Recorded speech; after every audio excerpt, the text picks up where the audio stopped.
നമസ്കാരം. ശബരിമല സ്വർണ്ണക്കൊള്ളക്കേസിൽ അറസ്റ്റിലായിരുന്ന തന്ത്രി കണ്ഠരര് രാജീവന് 41ാമത്തെ ദിവസം ജാമ്യം നേടി ഇന്നലെ പുറത്തിറങ്ങി. അദ്ദേഹത്തിന് ജാമ്യം നൽകുന്ന സമയത്ത് കൊല്ലം വിജിലൻസ് കോടതി SITയെ അതിരൂക്ഷമായി വിമർശിച്ചു. കാരണം ഒരു തെളിവുകളുമില്ലാതെയാണ് അദ്ദേഹത്തെ അറസ്റ്റ് ചെയ്ത് 41 ദിവസം ജയിലിലടച്ചത് എന്ന് കേരളത്തിലെ പൊതുസമൂഹം ഒരിക്കൽ കൂടി ഓർക്കണം. 2025 സെപ്റ്റംബറിൽ ശബരിമല സ്വർണ്ണക്കൊള്ള കേസ് ഉയർന്നു വന്നപ്പോൾ എല്ലാവരും കരുതിയത് ഇപ്പോൾ ഇവിടെ എന്തൊക്കെയോ സംഭവിക്കും എന്നുള്ളതാണ്.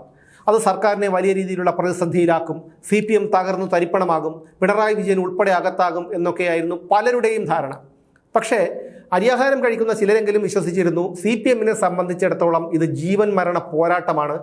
എന്തു വൃത്തികേടുകളും ചെയ്തിട്ടായിരുന്നാലും എന്ത് ദുഷ്ടത്തരങ്ങൾ ചെയ്തിട്ടായിരുന്നാലും അവർ ഇതിൽ നിന്ന് കരകയറാൻ ശ്രമിക്കും എന്ന് ഏകദേശമുള്ള എല്ലാവർക്കും ഉറപ്പായിരുന്നു. ആ സമയത്താണ് ഹൈക്കോടതിയുടെ ദേവസ്വം ബെഞ്ച് സ്വമേധയാ കേസെടുത്തത്. ദേവസ്വം ബെഞ്ചിലെ ജസ്റ്റിസുമാരായ രാജാ വിജയരാഘവനും KV ജയകുമാറുമാണ് ഈ കേസെടുക്കാനുള്ള നിർദ്ദേശം നൽകിയത്. അതിനുശേഷം ഹൈക്കോടതി തന്നെ സർക്കാരിനെ പ്രത്യേക അന്വേഷണ സംഘത്തെ രൂപീകരിക്കാൻ സർക്കാരിനെ ഏൽപ്പിക്കാമായിരുന്നിട്ടും അതിന് മുതിരാതെ ഹൈക്കോടതി തന്നെ ഉദ്യോഗസ്ഥരെ കണ്ടെത്തി പ്രത്യേക അന്വേഷണ സംഘത്തെ നിയോഗിച്ചു.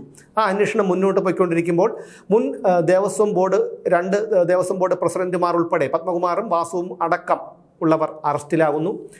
അപ്പോഴും ശങ്കർദാസ് എന്ന ദേവസ്വം ബോർഡ് മെമ്പർ അറസ്റ്റിലാകുന്നില്ല. അദ്ദേഹത്തിൻ്റെ മകൻ SP ആണ്. അതുകൊണ്ട് തന്നെയാണ് അറസ്റ്റിലാകാത്തത്, അദ്ദേഹത്തിനെതിരെ FIR പോലും രജിസ്റ്റർ ചെയ്യാത്തത് എന്നുള്ള തരത്തിലുള്ള പരാമർശം ഹൈക്കോടതിയുടെ സിംഗിൾ ബെഞ്ച് ഉന്നയിച്ചിരുന്നു. അതിനുശേഷമാണ് അയാളെ പ്രതി ചേർക്കാൻ പോലും ഈ SIT തയ്യാറായത് എന്നോർക്കണം.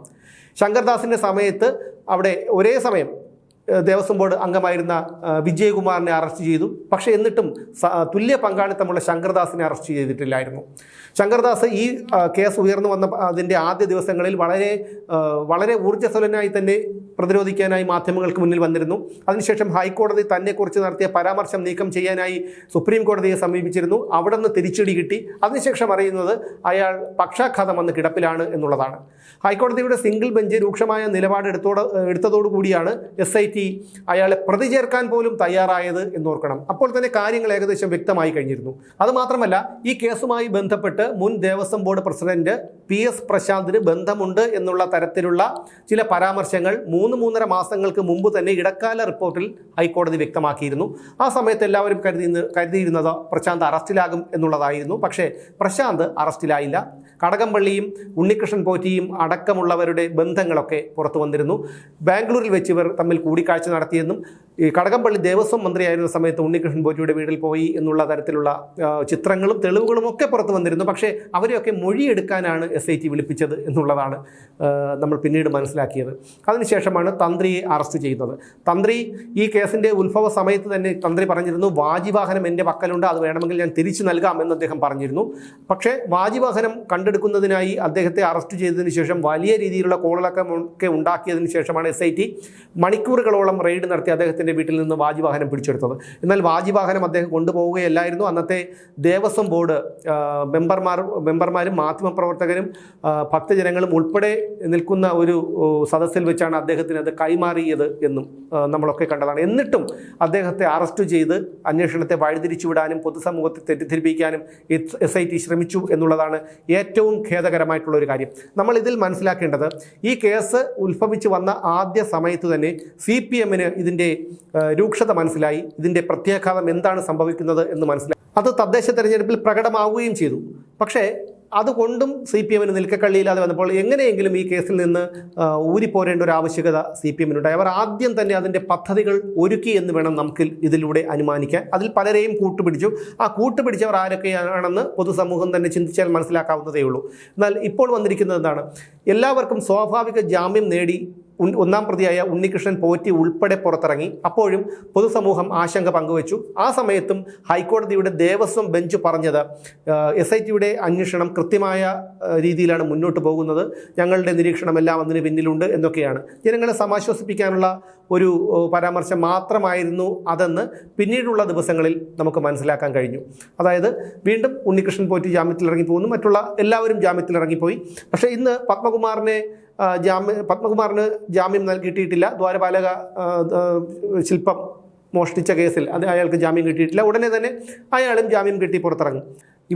പ്രതികൾക്ക് 90 ദിവസത്തിനകം കുറ്റപത്രം സമർപ്പിച്ചില്ലെങ്കിൽ പ്രതികൾക്ക് സ്വാഭാവിക ജാമ്യം ലഭിക്കുമെന്നുള്ള കാര്യം SITക്ക് അറിയാത്തത് കൊണ്ടല്ല, പക്ഷേ അവർ ആർക്കൊക്കെയോ വേണ്ടി അത് അറിഞ്ഞില്ല എന്ന് ഭാവിക്കുകയായിരുന്നു.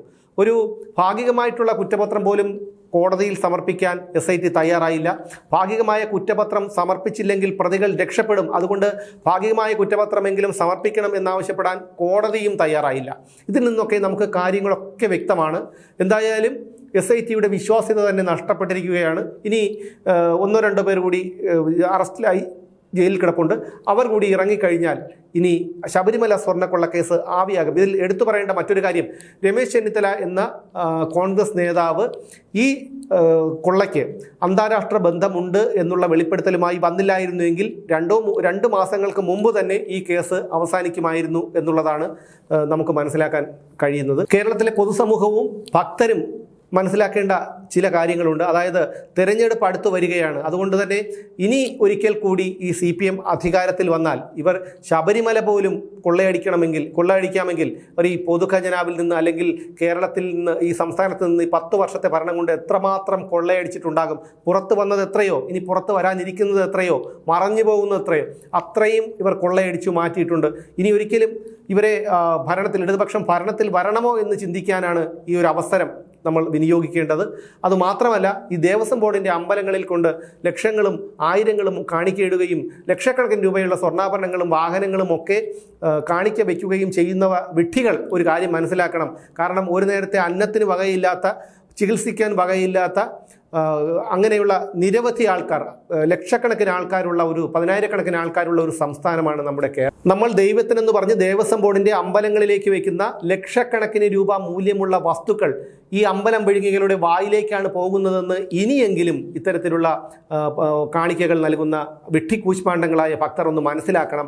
സാധാരണക്കാരായ എത്രയോ പേർ ചികിത്സയ്ക്കും മരുന്നിനും ആഹാരത്തിനും ഒന്നും പണമില്ലാതെ നരകിച്ച് ജീവിക്കുന്നുണ്ട് നമ്മുടെ സംസ്ഥാനത്ത്. അതുകൊണ്ട് ഈ കാണിക്കയായി ദൈവത്തിന് വയ്ക്കുന്ന പണം ഇവർക്ക് കൊടുത്താൽ, ഈ പാവങ്ങൾക്ക് കൊടുത്താൽ അവരുടെ കാര്യം നടന്നു കിട്ടും. അതൊരു പുണ്യമാകും. അതിൽ പരം ഒരു പുണ്യമില്ല.